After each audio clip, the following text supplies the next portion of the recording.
Good evening, humans. Tonight I have a scary ghost story from Pennsylvania based on true events. Here is the story, the Smurl Haunting. I didn't go over to the Smurl's half of the duplex to hunt a demon. I went because the plumbing in these old Luzerne County houses runs like veins through a body that's seen a war or two, and when pipes complain, you listen. Jack said the upstairs bath gurgled like it was remembering someone, and the kitchen tap coughed rust.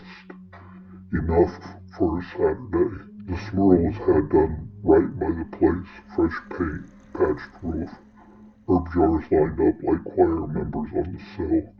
Janet kept everything tidy in that unfussy way people do when tidiness is the only thing you can control. The girls were outside skipping the chalk ladder on the shared driveway. A pot of sauce simmered and made the house smell like Sundays. I crawled under the sink and found nothing dramatic. Some air in the line. I bled it. Tightened the ring. It should have been the end of it, but the drain kept making this little glub like a swallow that won't finish.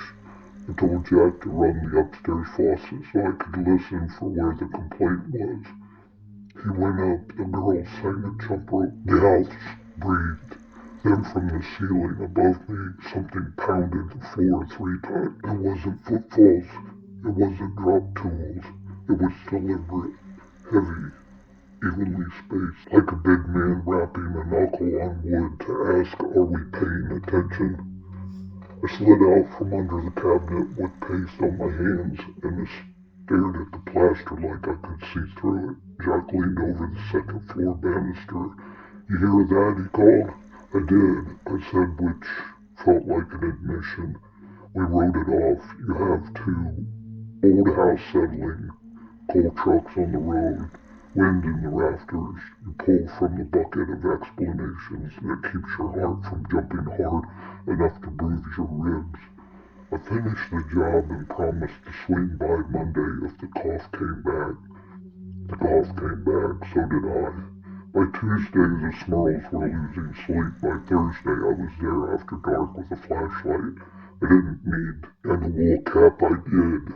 The neighborhood was the kind that falls quiet by 9. Dogs know which porch belongs to which person. If a stranger lights a cigarette on your block, the curtains learn about it.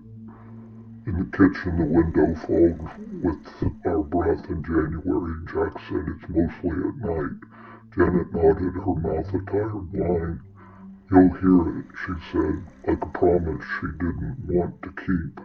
We did. The first thump rolled through the joist. The first thump rolled through the joist like a bowling ball, changing its mind.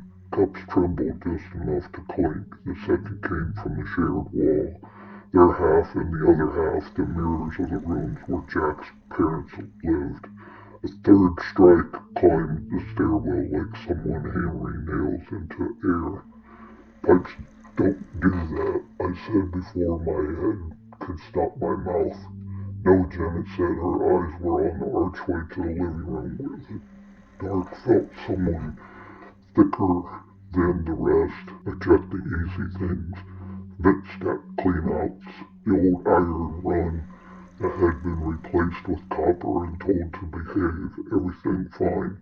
The story most people know began with voices and footprints and things that move.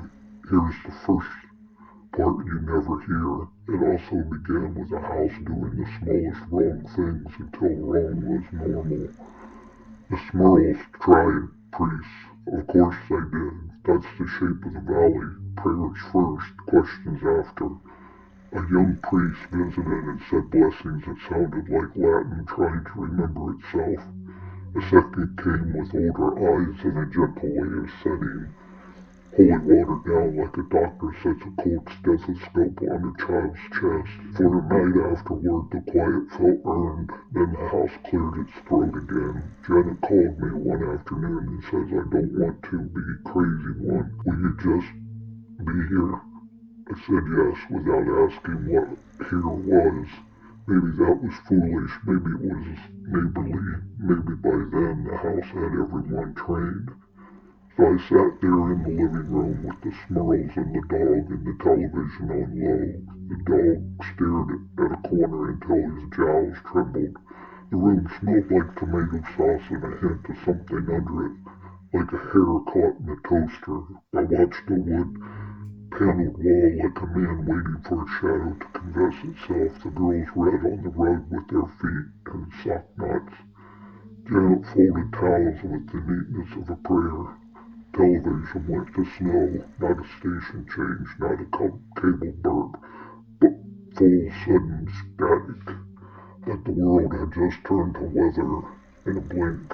The set gave high electric whine, and then the screen darkened around an ugly white star. I've seen picture tubes die. They don't choose a moment. They don't line up with a cold breeze that moves through a room without touching the curtains. Janet muted the remote like the volume had been the problem. She and Jack didn't look at each other. They had an agreement. I realized, don't feed it with your face. The dog rose, all hackles and low talk, and walked backward until his rear hit the bookshelf.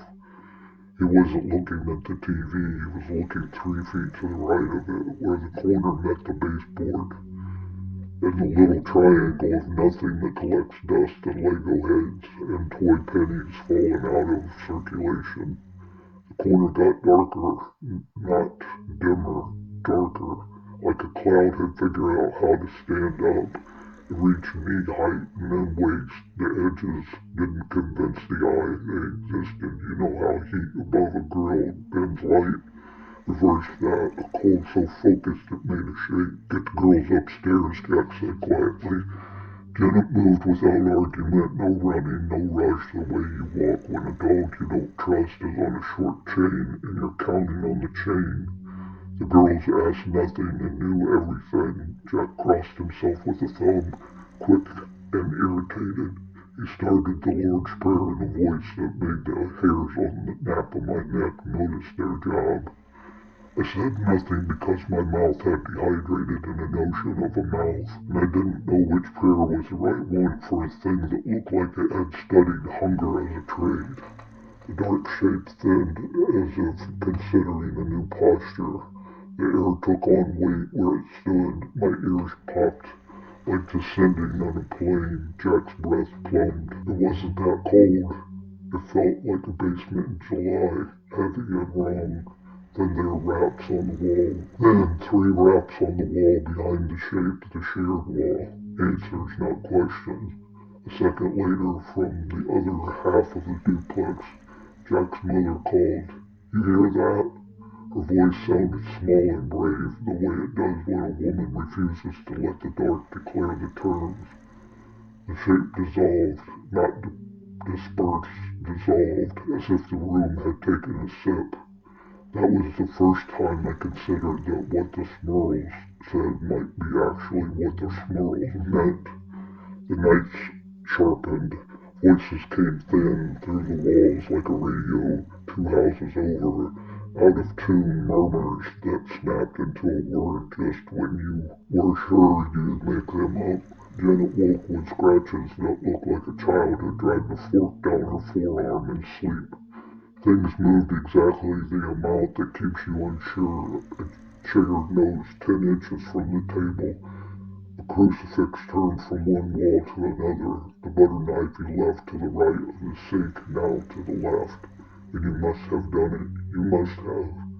And then the loud things came because loud things always do. Pounding like a hammer trying to drive a nail into the earth. Footsteps above when all the feet were in the room. Smells that came like a blush and went like a slap. Sulfur, rot, hot pennies, old stenches that clean house didn't know. The picture fell and the glass didn't break. The next day a glass sat still and spidered from the inside. The girls screamed one Sunday when we found them. The dresser had moved across the door and the windows wouldn't decide whether they wanted to be open or shut. And for a moment the room looked like a throat swallowing. People came, a neighbor who had never liked the Smurls, too much, too many opinions. Walked out pale and stopped disliking them. A cousin who made jokes about ghosts lasted until the sound on the stairs remembered his name and timber creaks. Priests laid down prayers like sandbags. A second priest stood in the basement and stared at the joists and said he wasn't leaving until it got light. It didn't, not for him. Later he told me he heard water running when there was no water to be running. A slow tap that spelled a word he wouldn't repeat. When the couple from out of town arrived, famous for going where doors slammed by themselves and voices called from vents, they brought tape recorders and the kind of cross you hold like you had held one before. The heavy woman set her hand on Janet's and said, "You're not crazy." The thin man walked the rooms as if the walls had changed since the last place, as if he was trying to coax a smile, as if he was trying to coax a shy animal out from under a porch. They stayed till midnight, then 3, then dawn. They left with tapes full of whispers and knocks and one long sound like a kettle boiling without water. The papers wrote it up because papers do. It's their nature to turn the family's night into everyone's breakfast. People drove slow by the duplex like the house might look back. Kids dared each other to knock on the door and ask the demon to come out. Church people gathered on the sidewalk and sang hymns that brought tears to strangers who hadn't cried in 5 years. Other church people said the singing would make it worse. The valley remembers coal and floods and knows how to have 2 opinions at once. And through all of it, the Smurls had to live there. Here's what I say without decorating it. I heard the pounding. I smelled what wasn't there. I watched the shadows stand up. I saw a television die like a person decides to stop talking. I watched Janet put dinner on the table anyway. I watched Jack go to work and come back and fix things and break down only when nobody could see him. But a man with a ranch he had known since before the girls. One summer night when the heat made the house feel like a hell breath, everything went quiet.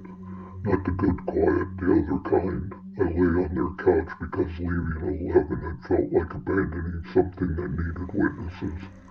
The dog slept with his chin on my sneaker. Upstairs, floorboards eased under regular steps. Not careful, not sneaky, regular. The pause between boards was the length of a man who knows where the creaks are and doesn't care. "Jack," I said, my voice too hopeful. No answer. Just the steps going to the girls' room and stopping on the good board. Every house has one. The board you can trust when you tiptoe. A whisper then, not through wood or plaster, but like a thought you hear with your ear, and it said a name that didn't live in that house. I would like to tell you I ran up the stairs and fought a thing you can't get your hands on. I didn't. I stood and shook. Jack came down the hall like a man walking into weather. He opened the girl's door and said a word I'm not allowed to say because I learned prayers for a reason. The air thinned. The steps went away. Not retreating, just no longer choosing to exist. You know how this ends? More or less. Some say an exorcism. Some say a final act that broke something in the house that wasn't part of the house. Some say the Smurls moved and everything stopped. Some say it followed like a bill in the mail. I'll say this. Eventually the pounding ceased. The smells left the kitchen to mildew and science. The television stayed a television. The girls grew up in a house that remembered too much and learned to forget. Life in its stubborn way returned. When people ask me now if I believe, I say I believe the Smurls loved their family and fought for their home. And I believe that sometimes a house is the stage for the kind of fight that leaves no bruises you can photograph. I believe in sounds you can't blame on pipes and in shadows that know your name. I believe in the way a town holds a family up when their nights go crazy, and in the way strangers slow their cars to stare and don't know they're feeding something that doesn't deserve a mouth. On Sundays, I still walk past that duplex. It's been painted again, different color, as if color can change memory. Kids ride bikes out front and argue about nothing. The maple out back drops leaves like blessings. If I pause, I can hear the house breathing. The honest kind, the way wood inhales summer and exhales winter. Every once in a while, a cold spot will stand up where the driveway meets the porch. A little triangle of air cooler than it has any right to be. I don't pretend it isn't there. I set a hand in it the way you test bath water for a child, and then I go home. And I think whatever listens, that the only pounding I hear at night is water starting up the old pipes, doing their simple human job. And if I say a prayer on the way, it's not to banish anything, it's gratitude, it's for ordinary noises, and for a house that knows how to just be a house. Did you find that creepy? If you did, like and subscribe. Have a scary night and spooky nightmares.